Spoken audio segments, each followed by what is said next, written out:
Dictation 19. Ready? The instinct of conventionality, horror of uncertainty, and vested interests all militate against the acceptance of a new idea. And it is even harder to think of a new idea than to get it accepted. Most people might spend a lifetime in reflection without ever making a genuinely original discovery. In view of all these obstacles, it is not likely that any society at any given time will suffer from a plethora of heretical opinions. Least of all is this likely in a modern civilized society where the conditions of life are in constant rapid change and demand for successful adaptation and equally rapid change in intellectual outlook. There should be an attempt, therefore, to encourage rather than discourage the expression of new beliefs and the dissemination of knowledge tending to support them. But the very opposite is, in fact, the case. From childhood upward, everything is done to make the minds of men and women conventional and sterile.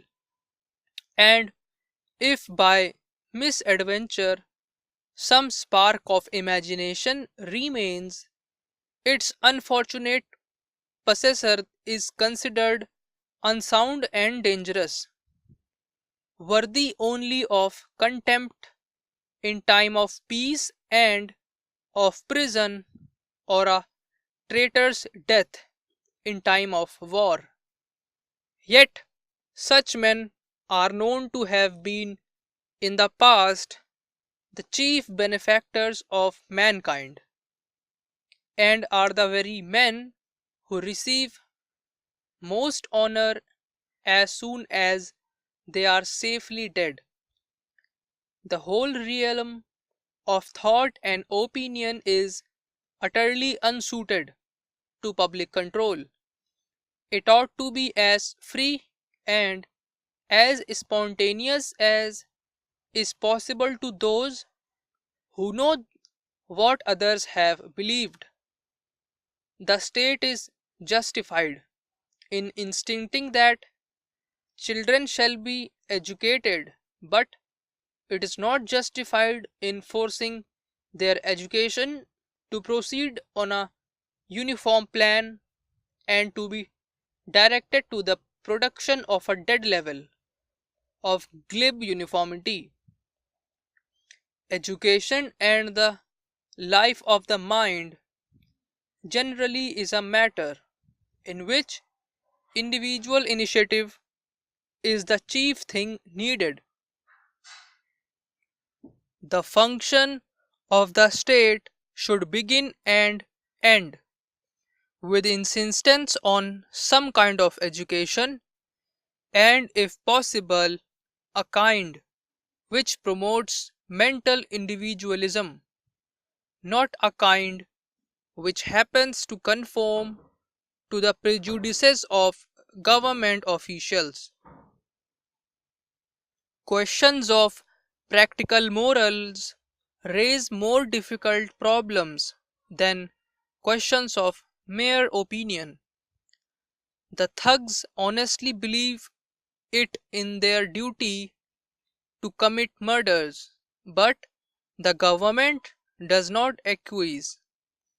The conscientious objectors honestly hold the opposite opinion, and again the government does not acquiesce. Killing is a state prerogative. It is equally criminal to do it unbidden and not to do it when bidden. The same applies to theft, unless it is on a large scale or by one who is already rich. Thugs and thieves are men who use force in their dealings with their neighbors, and we may lay it down broadly that the private use of force should be prohibited except in rare cases. However conscientious may be its motive, but this principle will not justify compelling men to use force at the bidding of the state when they do not believe it justified by the occasion. The punishment of conscientious objectors seems clearly a violation of individual liberty within its legitimate sphere. It is generally assumed without question that the state has a right to punish certain kinds of sexual irregularity.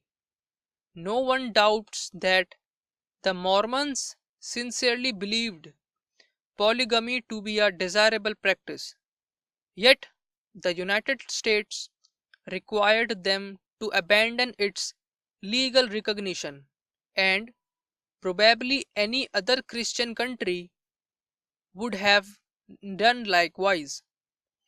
Nevertheless, I do not think that this prohibition was wise.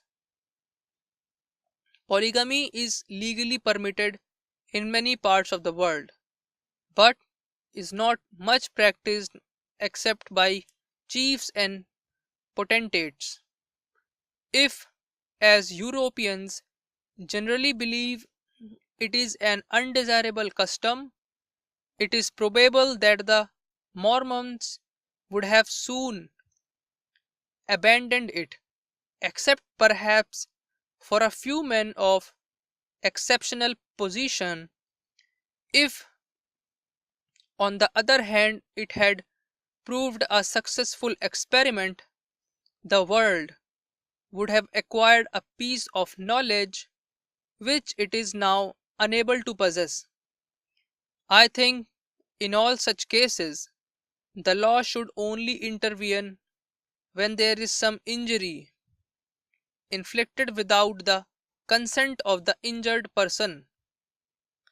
It is obvious that men and women would not tolerate having their wives or husbands selected by the state.